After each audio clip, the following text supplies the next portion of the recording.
নমস্কার বন্ধুরা, আজ আমি ভেন্ডির একটি ভিন্ন ধরনের রেসিপি আপনাদের সাথে শেয়ার করব। ভেন্ডির এই নতুন রেসিপিটি একবার বানিয়ে দেখুন, 7 দিন অবধি স্বাদ মুখে লেগে থাকবে। এতটাই টেস্টি হয় ভেন্ডির এই রেসিপিটি। ভাত কিংবা রুটি উভয়ের সাথেই এই রেসিপিটি খেতে ভীষণ ভালো লাগে। তো চলুন বন্ধুরা, আর দেরি না করে রেসিপিটি দেখে নিন। রেসিপিটি বানানোর জন্য এখানে আমি 750 গ্রাম ভেন্ডি নিয়েছি। প্রত্যেকটা ভেন্ডির সামনের দিক এবং পিছনের দিক বাদ দিয়ে এই রকম লম্বা লম্বা করে কেটে নিচ্ছি। একই সাইজ করে ভেন্ডিগুলো দেখুন কেটে নিচ্ছি। যেগুলো ছোট আছে সেগুলো গোটা নিয়ে নিচ্ছি, আর যেগুলো সামান্য একটু বড় আছে সেগুলো মাঝখান থেকে 2-8খানা করে কেটে নিচ্ছি।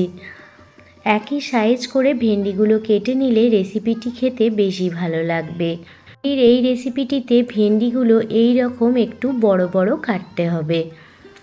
আপনাদের দেখিয়ে দিচ্ছি, আপনারাও একটু দেখে নিন, তাহলে আপনারাও খুব সহজে ভেন্ডিগুলো কেটে নিতে পারবেন। ভেন্ডির এই রেসিপিটি এতটাই টেস্টি হয়, মাছ মাংসের স্বাদকেও হার মানাবে। প্রত্যেকটি ভেন্ডি একই মাপ করে কেটে ফিরে আসছি। দেখুন, প্রত্যেকটি ভেন্ডি একই সাইজ করে কেটে নিয়েছি। এই রকম লম্বা লম্বা করে ভেন্ডিগুলো কেটে নিতে হবে। এবার এই ভেন্ডির মধ্যে দিয়ে দিচ্ছি স্বাদ মতো লবণ, সাথে দিয়ে দিচ্ছি পরিমাণ মতো হলুদ গুঁড়ো, আর দিয়ে দিচ্ছি সামান্য পরিমাণ কাশ্মীরি লাল লঙ্কার গুঁড়ো, আর একদম শেষে দিয়ে দিচ্ছি 2 চামচ পরিমাণ বেসন। 750 গ্রাম ভেন্ডির জন্য এখানে আমি 2 চামচ বেসন নিয়েছি। আপনারা চাইলে বেসনের পরিমাণটা সামান্য বেশিও নিতে পারেন। এবার বেসন দিয়ে দেওয়ার পর সমস্ত মশলা ভেন্ডির গায়েতে খুব ভালোভাবে মাখিয়ে নিতে হবে। খুবই সহজ রেসিপি, ঘরোয়া কিছু মশলা দিয়েই রেসিপিটি তৈরি হয়ে যায়, কিন্তু খেতে হয় অসাধারণ। গরম গরম ভাত কিংবা রুটি সবের সাথেই ভেন্ডির এই রেসিপিটি খেতে ভীষণ ভালো লাগে। সুন্দরভাবে ভেন্ডির গায়েতে লবণ, হলুদ, বেসন আর কাশ্মীরি লাল লঙ্কার গুঁড়ো খুব ভালোভাবে মাখিয়ে নিয়েছি।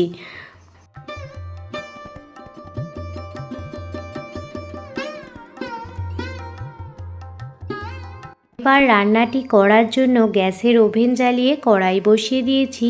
কড়াইতে দিয়ে দিলাম পরিমাণ মতো সর্ষের তেল। তেল প্রথমে খুব ভালোভাবে গরম করে নেব। তেল ভালোভাবে গরম হয়ে গেলে একে একে মশলা দিয়ে কোট করা ভেন্ডিগুলো দিয়ে দিচ্ছি। সমস্ত ভেন্ডি একেবারেই দিয়ে দেব।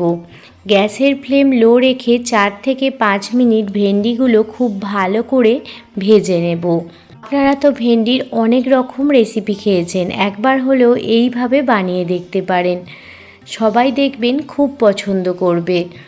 যারা ভেন্ডি খেতে একদমই পছন্দ করে না তাদের এইভাবে বানিয়ে দিন, দেখবেন চেয়ে চেয়ে খাবে। গ্যাসের ফ্লেম লো টু মিডিয়ামে রেখে ভেন্ডিগুলো খুব ভালোভাবে ভেজে নিতে হবে। এইভাবে ভেন্ডিগুলো রান্না করার আগে যদি ভেজে নেওয়া হয় তাহলে এর টেস্ট আরও দ্বিগুণ পরিমাণ বেড়ে যায়। ভেন্ডিগুলো খুব ভালো করে ভাজা হয়ে গেছে। এবার ভেন্ডিগুলো একে একে একটি পাত্রে উঠিয়ে নিচ্ছি। সমস্ত ভেন্ডি একটি পাত্রে দেখুন উঠিয়ে নিয়েছি। এবার এই অবশিষ্ট তেলের মধ্যে আরও কিছুটা পরিমাণ সর্ষের তেল দিয়ে দিলাম। এই রেসিপিটিতে তেলের পরিমাণ সামান্য বেশি হলে খেতে বেশি ভালো লাগে।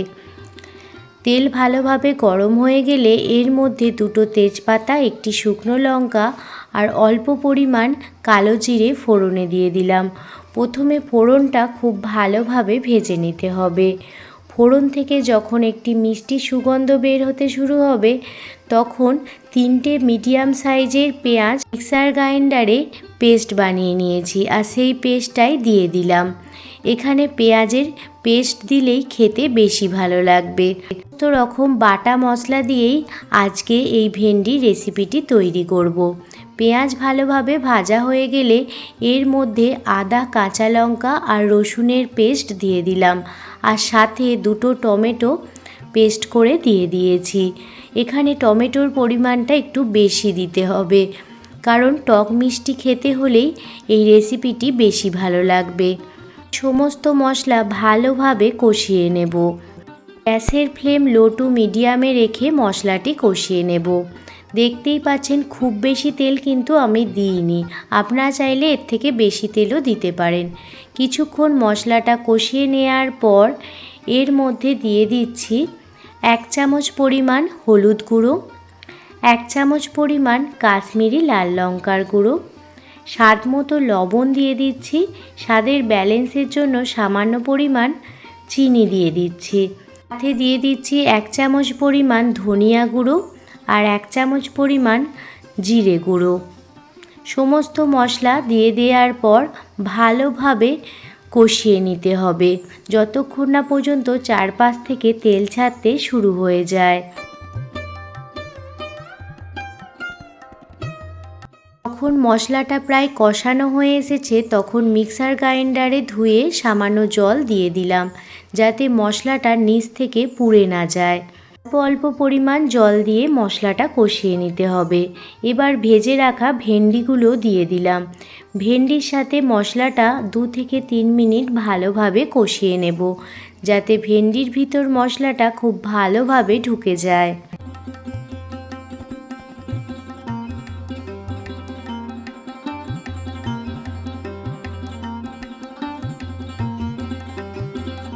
থেকে 3 মিনিট খুব ভালোভাবে কষিয়ে নেওয়ার পর এর মধ্যে পরিমাণ মতো জল দিয়ে দিচ্ছি। সামান্য যেহেতু ভেন্ডিটা এখনও সিদ্ধ হবে সেই জন্য পরিমাণ মতো জল দিয়ে দিলাম, যাতে ভেন্ডিগুলো খুব সুন্দরভাবে সিদ্ধ হয়ে যায়। জল দিয়ে দেওয়ার পর অবশ্যই লবণটা চেক করে দেবেন যে লবণটা ঠিক আছে কিনা। এবার ঢাকনা চাপা দিয়ে 10 মিনিট মতো ঢেকে রেখে দেব। গ্যাসের ফ্লেম লো রেখে 10 মিনিট ঢাকনা চাপা দিয়ে রাখলাম। 10 মিনিট পর ফিরে আসছি। 5 থেকে 6 মিনিট পর ঢাকনাটা খুলেছিলাম। দেখুন চারপাশ থেকে কি সুন্দর তেল ছাড়তেও শুরু হয়ে গেছে। আরও একবার ভালোভাবে নাড়াচাড়া করে দিলাম, যাতে কোনো মশলা যাতে নিচে লেগে না যায়। ভালোভাবে নাড়াচাড়া করে ঢাকনা চাপা দিয়ে আরও 4 থেকে 5 মিনিট হতে দেব। 4 থেকে 5 মিনিট পর ফিরে এসেছি আর আপনাদের দেখাচ্ছি। দেখুন ভেন্ডি মশলা একদমই রেডি হয়ে গেছে। গ্রেভিটাও অনেকটাই শুকিয়ে গেছে। আপনারা এর থেকেও শুকনো করতে পারেন, আপনাদের যেমন পছন্দ সেই রকম করতেই পারেন। এবার এর মধ্যে 1 চামচ পরিমাণ গরম মশলার গুঁড়ো দিয়ে দেব। এতে এর টেস্ট আরও দ্বিগুণ পরিমাণ বেড়ে যাবে। আর একদম শেষে দিয়ে দিচ্ছি 1 মুঠো পরিমাণ ধনিয়া পাতা। যদি আপনাদের হাতের কাছে ধনিয়া পাতা থাকে অবশ্যই দেবেন, খেতে ভীষণ ভালো লাগবে। ভেন্ডির এই রেসিপিটি আপনাদের কাছে আজকে কেমন লাগলো অবশ্যই কমেন্ট করে জানাবেন। খুবই সিম্পল রেসিপি, ঘরোয়া কিছু মশলা দিয়ে এই রেসিপিটি তৈরি হয়ে যায়, কিন্তু খেতে হয় অসাধারণ। এইভাবে একবার হলেও ভেন্ডি বানিয়ে দেখতে পারেন, 7 দিন অবধি মুখে লেগে থাকবে। বারবার রিকোয়েস্ট আসবে এইভাবে ভেন্ডি রান্না করার জন্য। কোনো নতুন বন্ধুর এই ভেন্ডি রেসিপিটি ভালো লেগে থাকলে প্লিজ একটি লাইক, কমেন্ট, শেয়ার এবং সাবস্ক্রাইব করে আমার পাশে থাকবেন। পুরনো বন্ধু, নতুন বন্ধু সবাইকে জানাই অনেক অনেক ভালোবাসা। সবাই ভালো থাকবেন, সুস্থ থাকবেন, সাবধানে থাকবেন। আবারও কোনো দিন অন্য কোনো রেসিপি ভিডিও নিয়ে আপনাদের সামনে হাজির হব।